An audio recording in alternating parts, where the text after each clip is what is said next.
Space is something that we utilize daily for communication, for weather forecast, for surveillance, wide range of different areas where we actually are very dependent on space.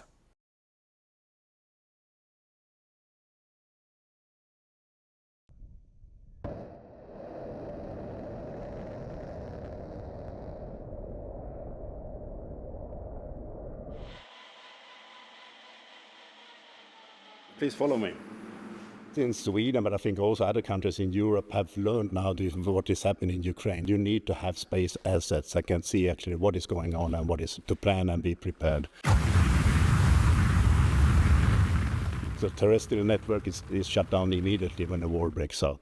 What can you do with space assets? You can have communication, you can do a lot of things with that. And you see also what we are doing with drones and with unmanned vehicles today. They are controlled by space assets, so that is important. If we see a war situation where actually the mobile networks, they are not working, then we will be much more dependent on satellite communication, and we need to be ready for that situation. What is key also is that you have the capability to send off satellites from different places around the globe. We are based out of Europe, and this is the only facility that has these capabilities. We've forward deployed to Finland, Poland, and we've also...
Mobile command post, which can be on the far left hand side. The K3 missiles are carried, 2 planes each containing 4 missiles are carried. The service, German Canadian radars underwent multiple upgrades. The radar sends out many smaller directional radar pulses. It's loaded with the bigger K2 missile.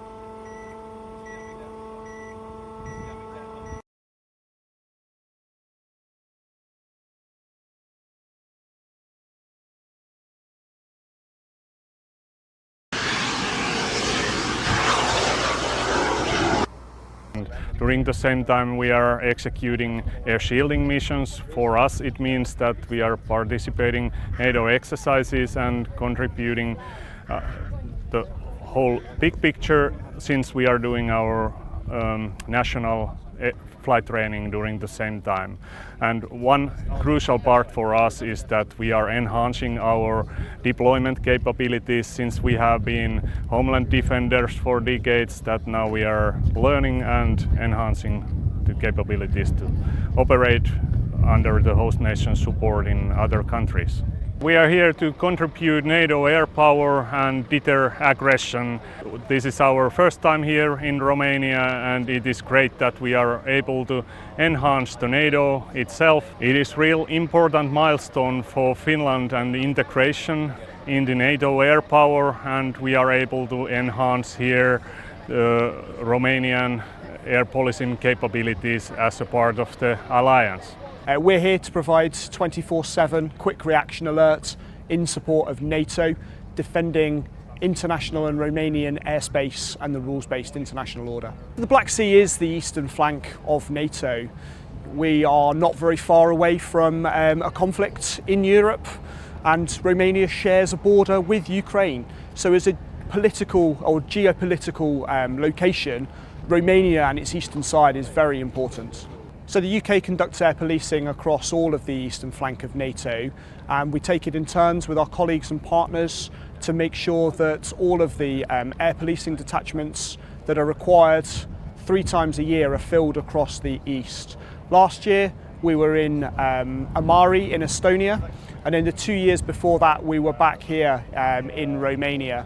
Next year we go to Poland, and then in 2026 we may come back to Romania, but we vary what we do across the eastern flank. It allows us to work with different partners and nations, and it all has to be in sequence with the other air policing nations and where they require to be. So the Finnish Air Force have been a partner nation of NATO for many years. We share a long, rich history. We were both formed in 1918, and we've operated and worked together, both the UK and Finland, but also Finland and NATO for many years. Having the Finnish here on an air policing detachment with us allows us to learn from them. Their Air Force credentials are second to none. There are some particular areas where they are world leaders in that we look to learn from them, such as things like agile combat employment and dynamic use of your aircraft. So we look forward to both integrating them into the NATO air policing mission here with us, but also learning from our Finnish colleagues and professionals in their Air Force.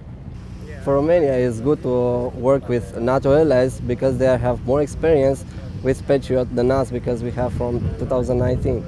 The best part to use the experience of the all NATO allies is good for us because we are new in this system Patriot, and they have from more long time ago Patriot, and it's better for us to change the experience. Class 1 US threat has become one of the most important threats that we observe at the moment in the military conflicts. For many years, having air superiority was one of the pillars of the NATO doctrine. We have seen recently that that's not longer the case, and then smaller aircraft and those drones from the air can cause a lot of damages to our units and the troops. For this exercise, Remstar Legacy 2024, we have been in Romania, close to the Black Sea. We have been doing some experiments here with counter-drone equipment. We have been flying our own drone to see how the system can detect and counter the operation of those drones. What was interesting here, we already see that there are some degradation of the GPS signal, which affected our exercise as well. However, with support from operational commands, we were able to eliminate that threat after a couple of hours. So in this exercise, we are complementing the ground-based air defense system. So we have to find a balanced solution that we can counter these cheap drones. We cannot use very expensive equipment, and as such we have to be very creative, innovative to find those new solution of detecting the drones. So also very important